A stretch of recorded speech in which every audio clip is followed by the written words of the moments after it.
రాష్ట్రంలో పారిశ్రామికవేత్తలు పారిపోతున్నారు అంటూ ఇంతకుముందు తెలుగుదేశం పార్టీ అధినేత చంద్రబాబు నాయుడు, పవన్ కళ్యాణ్ పెద్ద ఎత్తున విమర్శించేవాళ్ళు. అయితే వాళ్ళు రైట్ చేసి చూపించింది కియా ఒకటి, రెండవది వచ్చేటప్పటికి అమర్ రాజా.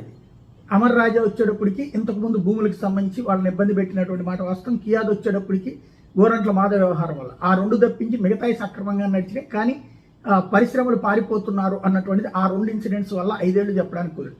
ఇప్పుడు వచ్చేటప్పటికి ఒక గుంటూరు జిల్లాలో దగ్గర నుంచి, ప్రకాశం జిల్లాల దగ్గర నుంచి వివిధ పరిశ్రమలకు సంబంధించి వివిధ పత్రికలు వస్తున్నాయి. ఇవి ఈనాడు జ్యోతిని రాస్తున్న నేపథ్యంలో సాక్షి ఒక డీటెయిల్డ్ కథనాన్ని ప్రొజెక్ట్ చేసింది.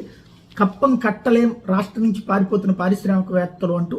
యునైటెడ్ బ్రూవరీస్, కోకో కోలా చాలా పెద్ద సంస్థలు. ఇలాంటి కంపెనీల రాష్ట్రంలో కూటమి పార్టీల నేతలు వసూళ్లు ఒత్తిళ్ల మీద నేరుగా కేంద్ర ప్రభుత్వానికి ఫిర్యాదు చేశారంటే పరిస్థితి ఏంటో అర్థం చేసుకోవచ్చు. వైఎస్ఆర్ జిల్లాలో 8,000 కోట్లతో ఉక్కు ఫ్యాక్టరీతో పాటు విజయనగరంలో ఎంఎస్ఎంఈ పార్క్ అభివృద్ధి చేయడానికి ముందుకు వచ్చిన జేఎస్డబ్ల్యూ గ్రూప్ అధినేత నవీన్ జిందాల్